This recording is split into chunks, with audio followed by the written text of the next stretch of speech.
Bonjour les amis, nouvelle vidéo aujourd'hui pour revenir sur Jack Lang et sa fille. Ce que vous allez écouter est tout simplement hallucinant. Je suis désolé de ne parler que de scandales, mais vous le savez, en Macronie et en France, les scandales s'enchaînent et la justice a bien sûr totalement son tort. Vous allez l'entendre. Mais juste avant de voir l'extrait, bien sûr, n'oubliez pas, comme d'habitude, de vous abonner, le pouce, le commentaire, le partage, le boost de la vidéo. Je vous remercie bien sûr Toxin pour l'extrait et pour l'émission. N'hésitez pas à me rejoindre sur Patreon, un espace de liberté totale où vous avez du contenu exclusif sur Patreon. Et n'hésitez pas également à me suivre sur mes autres réseaux sociaux. Et je remercie tous les donateurs, tous ceux qui me soutiennent. On regarde l'extrait et on en parle juste après. L'histoire, et je précise en plus que le lendemain de la visite de Jack Lang à Montpellier, un document signé dans la ville a acté la nomination de Caroline Lang, donc la fille Lang, qui elle aussi, vous savez, connaît bien Epstein et qui fait partie de l'héritage d'Epstein.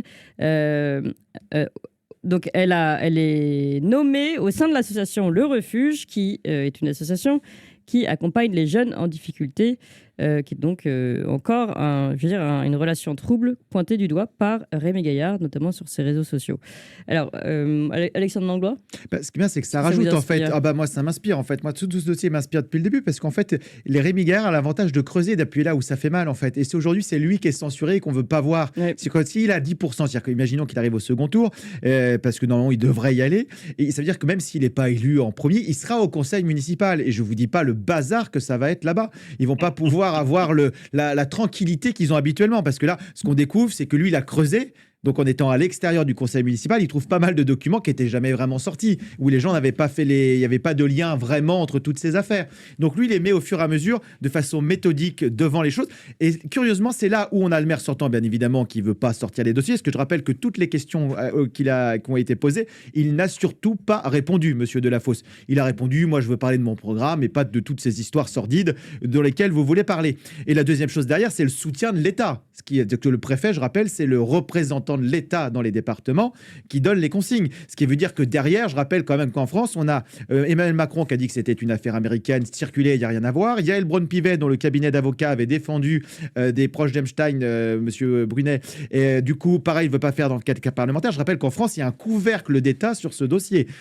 Je rappelle qu'il y a 6 ans, même l'Est républicain avait pointé les problèmes financiers entre Epstein et Jack Lang et que le parquet national financier ou aucun juge ne s'est empressé de suivre le dossier. Donc en France, il y a un gros chape de plomb. Et là, il y a un Yes We Clown qui débarque et qui dit attendez, on va dégommer le jeu de qui. Et figurez-vous que c'est que lui qui se prend tous les pavés, toute la presse, tout l'appareil d'État à Montpellier. Donc effectivement, ça fait que renforcer l'idée que là, il y a quand même une cabale contre lui qui veulent enterrer les dossiers. Et pour ça, il faut enterrer Rémi Gaillard. Alors, on reste un peu sur la famille Lang, sur un autre sujet, finalement, celle des auditions, vous savez, de la commission parlementaire sur l'audiovisuel public, menée par le rapporteur Charles Aloncle, qui a révélé récemment dans un entretien à Front Populaire, précisément le mardi dernier, il affirmait qu'il avait demandé, lui, à auditionner Caroline Lang, toujours dans le cadre de cette commission d'enquête, et que ça lui a été refusé d'auditionner Caroline Lang, qui est pourtant en lien, puisque je rappelle qu'elle est avec l'audiovisuel, puisqu'elle a été présidente du syndicat des producteurs indépendants et membre de différentes commissions du CNC. Il se trouve qu'elle a démissionné après l'affaire Epstein, mais elle était encore membre jusqu'à très peu de temps. Je propose d'écouter cet extrait de Charles Aloncle. Madame Lang, la fille de Jack Lang, et je demande l'audition de Caroline Lang parce que pour moi, elle a beaucoup de choses à dire. Et bizarrement, la commission d'enquête a refusé de la convoquer quelques jours après les révélations du scandale Epstein. Voilà. Régis, commence par vous.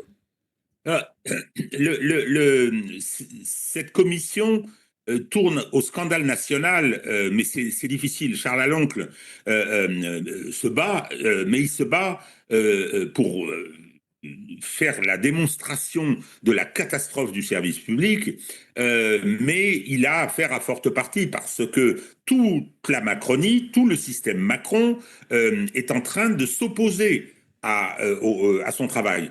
Mais ça va plus loin. Ça va plus loin parce que y a des bruits qui courent. Alors naturellement, sur cette histoire de convocation de Caroline Lang, on va dire mais pourquoi faire ça montre bien qu'il fait de la politique directement. Ben oui, il fait de la politique, il est parlementaire et une commission d'enquête fait de la politique tout le temps parce qu'il s'agit de contrôler ce qui se passe dans un certain nombre d'institutions. Donc, mais moi, ce que j'ai constaté, c'est que depuis le début, il a réussi à faire venir au jour des collections impressionnantes d'infractions pénales. Mais c'est du pénal à tous les étages. C'est impressionnant. De la prise illégale d'intérêt, du délit de favoritisme, du détournement de fonds publics, etc., etc. Enfin, c'est inouï. Du pantouflage. Et donc, le problème, c'est que on essaye d'empêcher finalement la publication du rapport, avec pour conséquence que tout ce qui a été fait, tout ce qui a été enregistré, tout ce qui a été écrit sera mis de côté, terminé, alors ou détruit d'ailleurs, parce que je pense que c'est possible. En ce qui concerne les vidéos seraient effacées, hein, et il ne pourra y avoir aucune conséquence. Parce que si le rapport, sur la base de ce que j'ai entendu, hein, est publié, nécessairement, il devra y avoir une communication au parquet, hein, de la liste des infractions pénales. Et je veux bien mais on ne me sollicitera pas, et c'est très bien, hein, parce que c'est du boulot, hein, pointer, puisque, bon, je rappelle, hein, argument d'autorité, je rappelle que ce sont des matières que j'ai enseignées à Paris 2 et sur lesquelles j'ai beaucoup écrit. Donc, le problème, c'est que on va se retrouver, si ce rapport est publié, on va se retrouver avec un florilège d'infractions pénales, et en ces temps de dérive, parce que moi je constate quand même que depuis un an, auparavant on sait très bien ce qu'il en était du service public, hein, mais après l'incident Patrick Cohen et Thomas Legrand, ça a été encore plus net. La Macronie a encore plus repris en main le service public de l'information. C'est incroyable. C'est absolument incroyable, il suffit d'écouter. Je veux dire, les chaînes d'infos, elles sont des chaînes d'opinion. Souvent, elles ont des orientations, etc. L'ARCOM ferait bien d'être bien vigilante. Mais là, en ce qui concerne France Info, c'est devenu une caricature. Une caricature. Les émissions, c'est ce soir, alors qui sont en général produites par des copains qui étaient auparavant salariés puis qui sont allés pantoufler, infraction pénale naturellement, sont devenus des caricatures de propagande. Donc, oui, le pauvre Aloncle, il mène ce combat. Le refus concernant Caroline Lang, c'était parfaitement justifié qu'elle soit convoquée. Puis il y a la liberté, hein, des parlementaires de souhaiter. Il est le rapporteur, oui. Donc il sait très bien ce qui doit être fait. Non, on lui refuse politiquement et on essaye d'éviter la publication. Hein. Les gens qui sont là, et je pense au président, font un très très sale boulot, oui, ça c'est clair. Mais bon, malheureusement, c'est le système Macron. Tu m'étonnes que la Macronie mette les mains là-dedans.